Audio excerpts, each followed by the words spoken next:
Welcome all of you. कैसे हैं आप?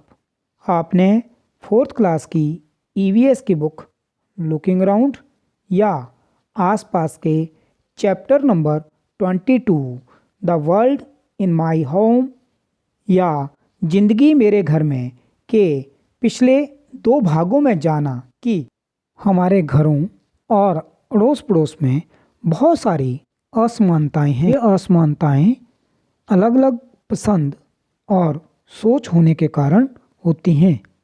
इस वीडियो में इस लेसन की कुछ और जानकारियाँ प्राप्त करेंगे। ये जानकारियाँ प्राप्त करने के लिए आप अपनी बुक का पेज नंबर 183 ओपन करें या फिर इस पेज को अपनी स्क्रीन पर भी देख सकते हो। हु विल डिसाइड, किसका फैसला। Dhondu comes from a very large family. Dhondu का परिवार बहुत बड़ा है।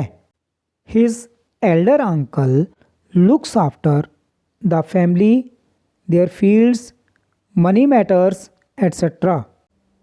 परिवार के रुपए, पैसे और खेतीबाड़ी का सारा काम बड़े काका ही संभालते हैं।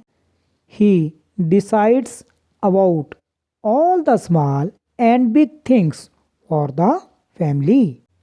परिवार के छोटे बड़े सभी निर्णय वे ही लेते हैं। Dhondu has always worked in the fields, but now he wants to do something different.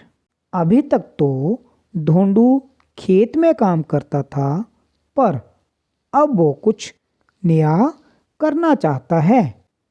He would like to borrow some money from a bank, buy a chakki machine to grind grain.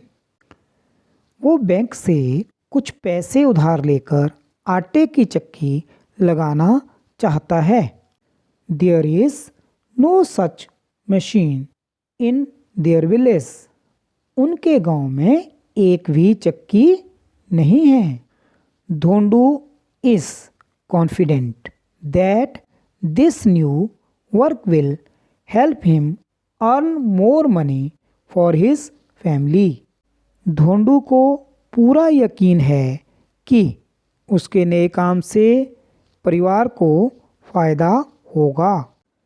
Father has agreed to let him try the new work, but his elder uncle is not agreeing to this.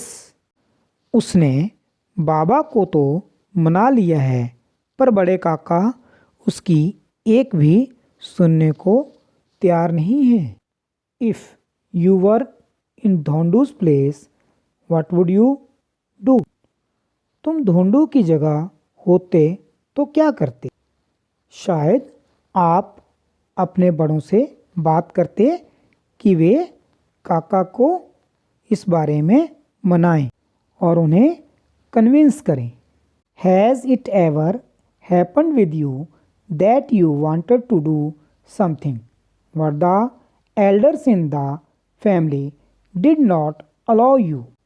क्या तुम्हारे साथ कभी ऐसा हुआ है कि तुम कुछ करना चाहते हो पर घर के बड़ों ने मना किया हो?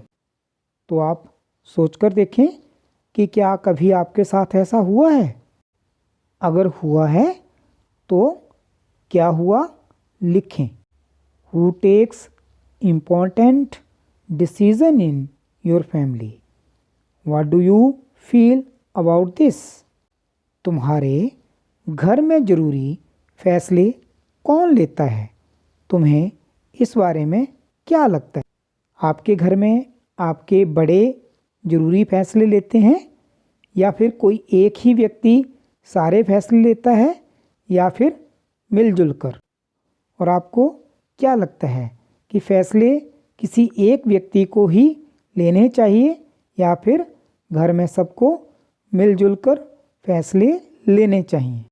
How would you like if only one person made all the decision for your family? अगर तुम्हारे परिवार में या रिश्तेदारी में हमेशा एक ही व्यक्ति अपनी बात मनवाता रहे तो तुम्हें कैसा लगेगा? तो आप अपनी फीलिंग्स बताएं कि यदि आपके साथ हो या आपके परिवार में ऐसा हो तो आपको कैसा लगेगा, आप बताएं। I do not like it. मुझे यह अच्छा नहीं लगता। Meena and Ritu were going home after playing hopscotch. Come on, come to my house, pleaded Meena, pulling Ritu by the hand. Meena और रितु स्टापू खेलकर घर लौट रहे थे। चलो ना, मेरे घर चलो, मीना ने रितु को खींचते हुए कहा। Is your uncle at home?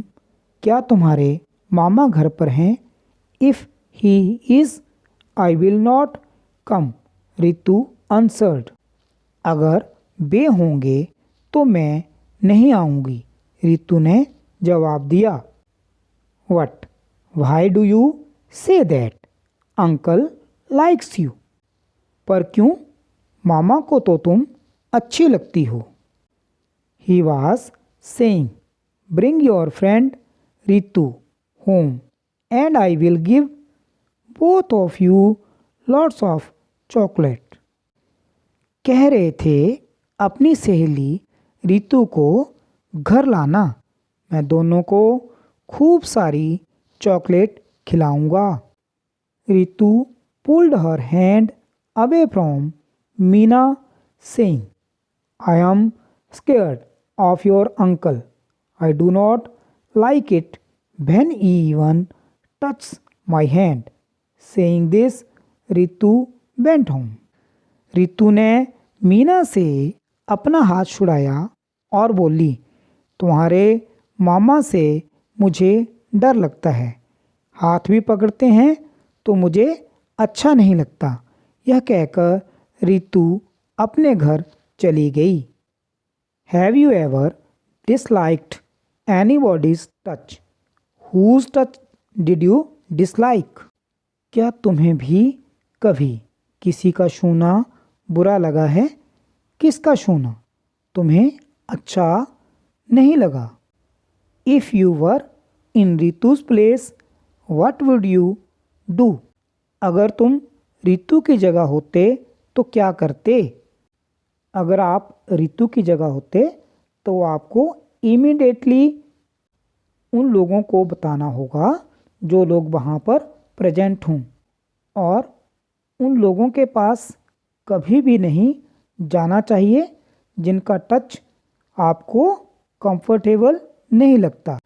बच्चों, आपको गुड टच और बैड टच के बारे में आपके स्कूल में ज़रूर बताया गया होगा, परंतु यदि ये एक्सीडेंटली ही छुआ गया होगा तो फिर आपको नेक्स्ट टाइम के लिए ध्यान रखना होगा। और यदि वो व्यक्ति आपका कोई रिश्तेदार या फिर अड़ोस पड़ोस में है तो उस व्यक्ति को आपको ज़ोर से बोलना है कि आपको उसका छूना अच्छा नहीं लगता है, और आपको अपने पेरेंट्स और टीचर्स को भी इस बारे में बताना होगा। Everybody's touch is not the same. Ritu did not like it when Meena's uncle held her hand, but she liked to hold Meena's hand. Why do you think there was this difference? सभी का छूना एक जैसा नहीं होता। जब मीना के मामा रितु का हाथ पकड़ते थे तब उसे अच्छा नहीं लगता था, लेकिन उसे मीना का हाथ पकड़ना अच्छा लगता था। सोचकर बताओ ऐसा अंतर क्यों था? क्योंकि रितु गुड टच और बैड टच के बारे में जानती थी और वो मामा के टच करने पर खुद को सेफ महसूस नहीं करती थी, इसलिए उसे मामा का टच करना अच्छा नहीं लगता था। रितु उसकी दोस्त थी, उसके साथ वो खुद को सेफ महसूस करती थी, इसलिए उसका टच उसे अच्छा लगता था।